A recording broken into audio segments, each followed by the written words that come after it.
Jean-Michel Javot, bonjour. Vous êtes coprésident d'Ecolo. Que pensez-vous de la crise institutionnelle que nous vivons en Belgique ?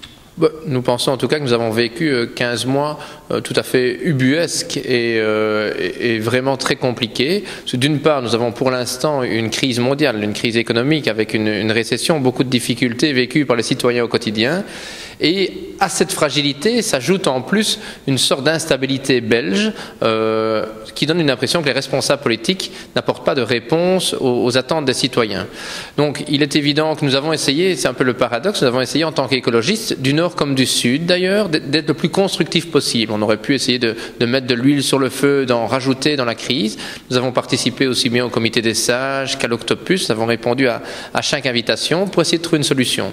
Les écologistes restent attachés à une Belgique modernisée, un État fédéral où probablement chaque région, chaque communauté aura peut-être un peu plus de pouvoir, mais où nous garderons des compétences importantes comme la solidarité interpersonnelle, comme d'autres compétences extrêmement importantes au niveau fédéral.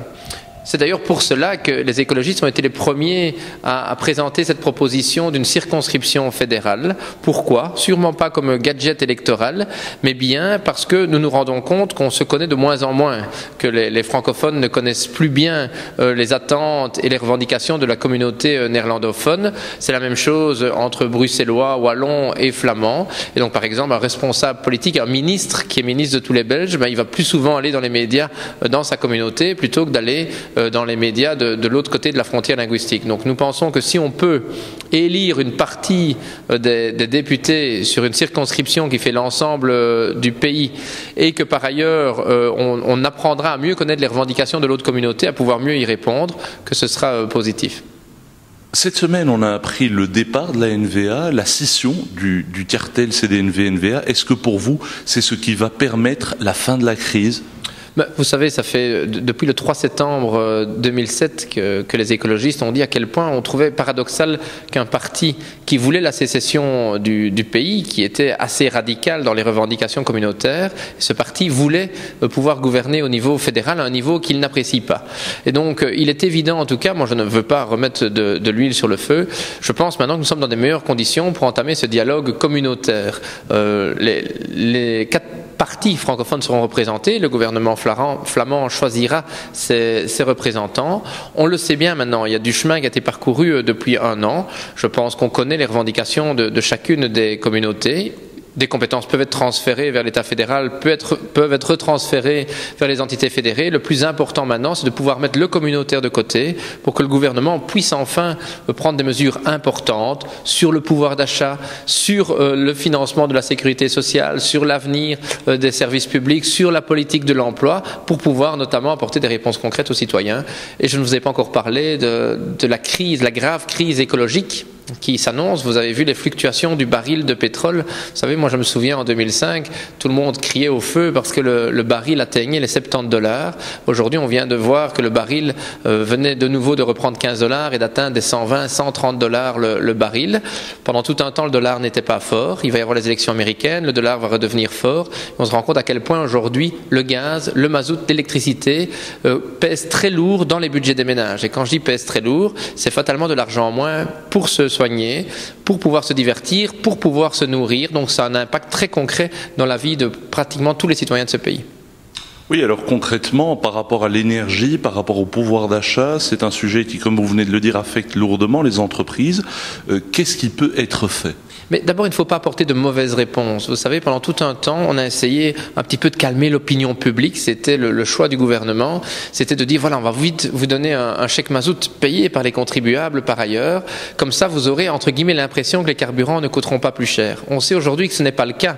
Pendant 50 ans, on a pratiquement gaspillé tout ce que la Terre avait mis plusieurs dizaines de milliers d'années à produire. Et donc, fatalement, plus les carburants seront rares, plus ils seront chers. Donc, ce qu'il faut faire, c'est pouvoir garantir une plus grande indépendance, permettre de mieux isoler les maisons, permettre de consommer beaucoup moins de carburant et d'énergie. Alors pour cela, Ecolo propose très concrètement, par exemple, d'accompagner l'intervention du fonds mazout par un audit gratuit dans les différentes maisons, d'aider les entreprises, d'aider les commerçants, d'aider les petits, les moyens commerces à pouvoir faire des investissements en changeant la chaudière, en changeant les châssis, en permettant par exemple d'isoler les toitures ou bien d'isoler les parois. Tout cela sans nécessairement sortir l'argent d'un coup. Et donc c'est soit avec des prêts à 0%, ce qu'on peut appeler des prêts verts, soit avec un système de tiers investisseurs où vous remboursez sur les économies de carburant que vous ne consommez pas. Et donc comme cela, non seulement on va améliorer le pouvoir d'achat, non seulement ça va être bon pour la planète, puisque fatalement on va diminuer le CO2 qui va être émis, mais surtout ça va être bon aussi pour créer de l'emploi, et de l'emploi qui restera localisé chez nous, parce que ce sont des métiers, notamment dans l'isolation, dans la construction, des métiers qui restent bien ancrés chez nous. Alors un des problèmes que connaît l'ORECA, comme beaucoup d'entreprises, ce sont les problèmes recrutement et les problèmes de charges sociales. Qu'est-ce qu'Ecolo propose en cette matière? Mais donc nous avons proposé durant la campagne 2007, et c'est un peu passé pas inaperçu, mais on n'en a pas beaucoup parlé durant la campagne. C'est une mesure très concrète qui propose pendant 2 années d'exonérer, je vais dire, l'employeur qui pourrait engager comme ça du personnel à faible ou moyenne qualification, de pouvoir l'exonérer de charges sociales.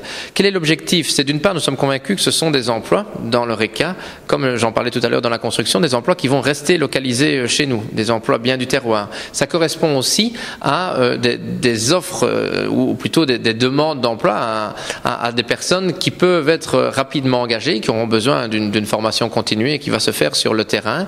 Mais très souvent, le patron va être effrayé parce qu'il va se dire je vais payer pratiquement 2 fois, voire 3 fois le salaire, et en sachant que mon employé n'aura pas grand-chose dans sa poche en fin de mois, et moi ça me coûte très très cher. Donc il était extrêmement important pour nous de pouvoir l'exonérer durant 2 ans, le temps notamment de bien voir qui correspond à son profil, et puis après de donner aussi une sorte de, pas de garantie, mais de bonus à la personne qui choisit d'engager de l'emploi régularisé entre guillemets.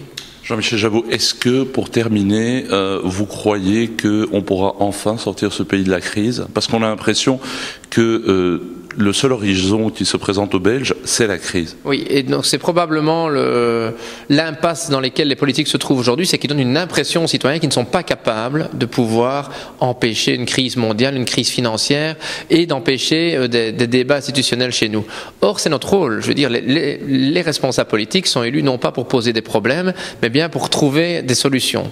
Donc, nous avons une mission, rapidement, de sortir de cette crise communautaire. La Belgique a aujourd'hui une inflation bien plus grande que dans tous les pays voisins de la zone euro. Nous sommes à plus de 6%, alors que dans d'autres pays, on a une inflation bien moindre.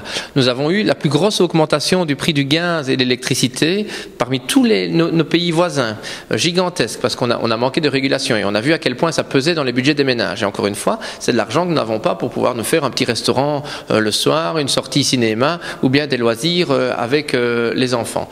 Donc il y a vraiment une urgence de sortir de cette crise, et je vous le dis, je pense que nous allons bientôt être confrontés au plus grand défi qui s'est posé à l'humanité. Vous savez, quand on parle de ne pas réchauffer la planète de plus de 2%, ça veut dire qu'il va falloir réfléchir à se déplacer, à se nourrir, à consommer autrement. Moi, je suis intimement convaincu que toutes les personnes qui regardent Horeca TV ont des clés pour pouvoir retrouver de la convivialité, de la qualité de vie, pouvoir recréer du lien dans les quartiers en utilisant des produits bien de chez nous, mais qui ne vont pas coûter beaucoup plus cher. Aujourd'hui, si vous allez dans des magasins, vous allez vous rendre compte très souvent que les oignons viennent de Nouvelle-Zélande, alors s'il y a bien quelque chose qu'on produit en Wallonie depuis des années, ce sont bien des oignons. On va se rendre compte que certains légumes font parfois pratiquement 10 000 ou 15 000 kilomètres avant d'arriver dans notre assiette. Et donc, il va falloir que les responsables politiques puissent montrer un avenir durable, pas uniquement pour les générations actuelles, mais aussi pour les générations futures. Jean-Michel Jabot, merci.